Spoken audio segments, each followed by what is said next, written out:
Jadi aku itu pernah kurus. Dan kenapa gampang, cuman bawang putih sama bawang bombay ditumis pakai margarin, masukin wortel, masukin dada ayam, dan masukin sosis yang merah kayak gini. Dan buat kuahnya itu pakai air yang di blender sama tomat, masukin kacang polong, bumbuin pakai lada garam, dan yang paling penting dikasih pala bubuk. Udah deh, terus dikasih larutan maizena sedikit, daun bawang sama bawang goreng. Dan tahu gak sih kalau makan sop merah kayak gini nambahnya tuh bisa berpiring-piring. Apalagi kalau dimakannya pakai nasi anget. Pertama, masukkan semua bahan ke dalam wajan.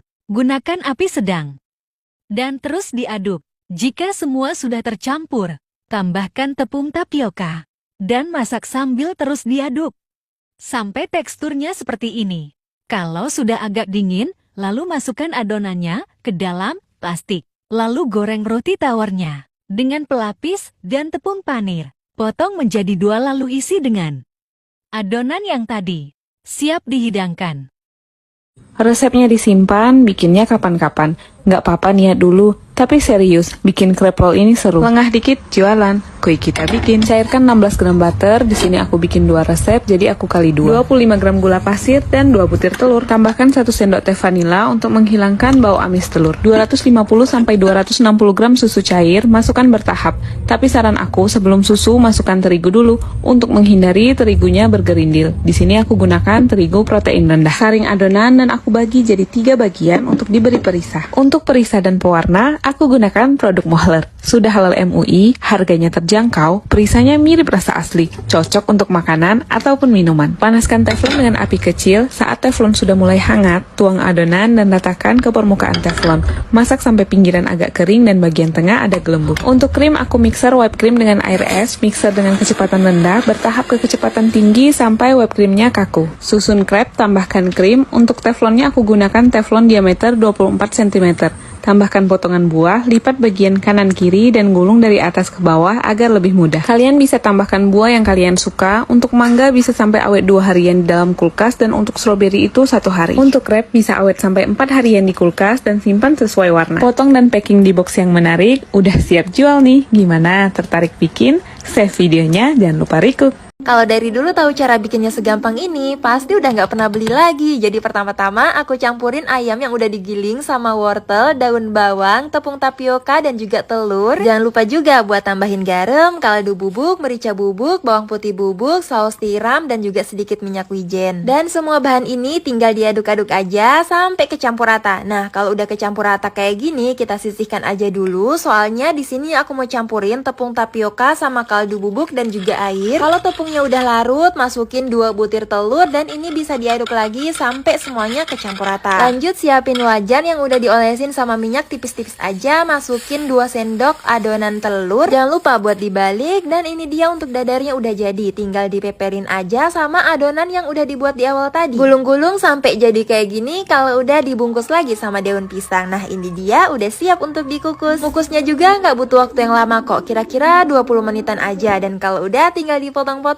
dan siap deh untuk dimakan. Kalau mau digoreng dulu juga bisa banget sih, tinggal digoreng aja sampai warnanya tuh garing kekuningan kayak gini. Mau dijadiin stok juga oke banget, tinggal simpan aja dalam freezer dan siap untuk digoreng dadakan. Selamat mencoba resepnya. Percaya nggak, kalian masih bisa bikin chicken nugget yang bouncy kayak gini tanpa tepung di dalamnya? Bener-bener dalamnya ya. Ini yang pertama aku mau giling paha ayam, campur dada ayam, bawang putih, bawang bombay sama daun bawang. Kasih lada garam, putih telur, udah kayak gitu kita giling jadi satu sampai halus. Nah, kalau udah ini pertama nuggetnya mau kita kukus dulu. Kukusnya nggak usah terlalu lama, asal matang aja. Dan sekarang aku mau cetak yang lucu, pakai bintang sama hati. Terus kita balur pakai tepung panir, mau digoreng pakai minyak boleh, mau dipakein air fryer juga. Percaya nggak perlu tepung sama sekali buat bikin sosis yang kenyal kayak gini. Digoreng banget lagi, cuman ambil paha ayam giling, masukin bawang putih cincang, minyak bawang putih, telur, lada garam, baking powder sama es batu, giling semua jadi satu. Udah kayak gitu buat kulit sosisnya ini bisa beli di e-commerce ya. Udah gitu doang, tinggal dimasukin isiannya. Udah kayak gitu mau kita ikat-ikat pakai tali kasur. Kalau udah jadi gemes kayak gini tinggal kita kukus aja. Tipsnya itu ngisi isiannya jangan terlalu padat, karena kalau udah mateng dia tuh bisa gembung kayak gini. Lucu banget kan, tinggal disayat-sayat udah kayak gitu ditumis pakai olive oil. Bener-bener sekenyal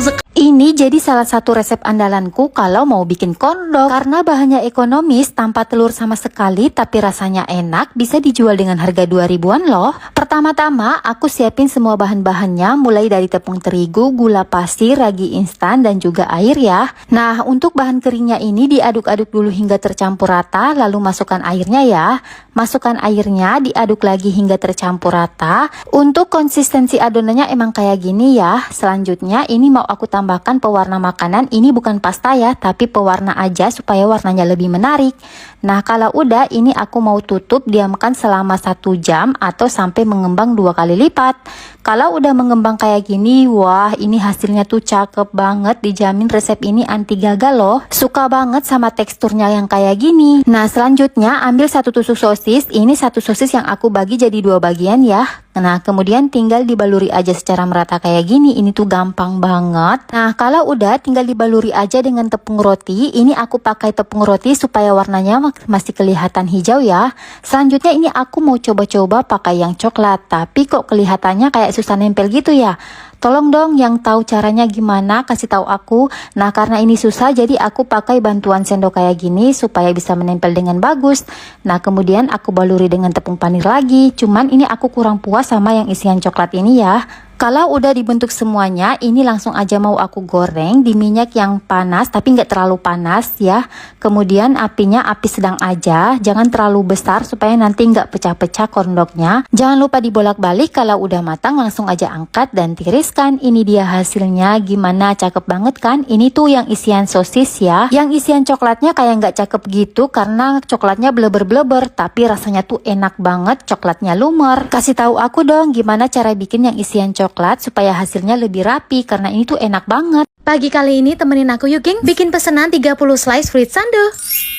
Langsung aja ke resepnya kuy. Pertama aku mau bikin whipped creamnya dulu. Whipped cream yang aku pakai ini dari Han. Selain bikinnya lebih mudah, praktis, tinggal tambahin aja dengan air dingin. Rasa manisnya tuh pas, nggak bikin enek. Dan yang aku lebih suka, tekstur whipped creamnya tuh kokoh gengs. Whipped creamnya aku taruh ke dalam piping bag. Kalau whipped creamnya belum dipakai, bisa kalian simpan ke dalam kulkas dulu ya gengs. Roti tawar yang aku pakai jenis milky soft, yang kulit rotinya tuh nggak keras gengs. Buah-buahan ada anggur, stroberi, mangga harum manis, dan kiwi. Semua bahan udah siap, langsung aja kita tata plastik wrap di atas piring. Disusul dengan roti tawar, lanjut tinggal kita semprotkan whipped creamnya di atas roti tawar. Buah-buahannya kita tata secara diagonal kurang lebih tuh seperti ini. Dan bagian yang kosong tinggal kita isi dengan potongan buah lainnya. Buah-buahan udah tertata, baru kita semprotkan kembali whipped cream di atas buah-buahannya dan ditutup dengan roti tawar. Tinggal dibungkus dengan plastik wrap sambil ditekan supaya padat. Fruit sandonya langsung aja kita masukkan ke dalam kulkas sambil bikin fruit sando yang lain. By the way, aku open PO fruit sando ini tuh dari seminggu yang lalu. Sebenarnya masih banyak yang pesen, tapi aku belum sanggup kalau harus bikin jumlah banyak. Untuk harga fruit sando, 1 slice-nya tuh Rp10.000 gengs. Dijamin rasanya enak, manisnya pas, dan whipped creamnya nggak bikin enak. Sebelum dipotong, pastikan fruit sando kita masukkan minimal 30 menit di dalam kulkas. Pisau untuk memotong ini sebelumnya udah aku siram dengan air panas dulu ya geng, supaya nanti hasil potongannya jauh lebih cakep dan lebih rapi. Finally, fruit sandonya sudah selesai. Langsung aja aku bungkus per slice-nya dengan wadah mika kurang lebih tuh kayak gini. Simpan kembali fruit sandonya ke dalam kulkas supaya whipped creamnya tetap kokoh. By the way, untuk produk whipped creamnya kalian bisa beli di supermarket, minimarket, toko bahan kue, atau official marketplace Han Official Shop. Jangan lupa untuk follow Han Sweet Han untuk resep inspirasi lainnya ya. Selamat mencoba dan semoga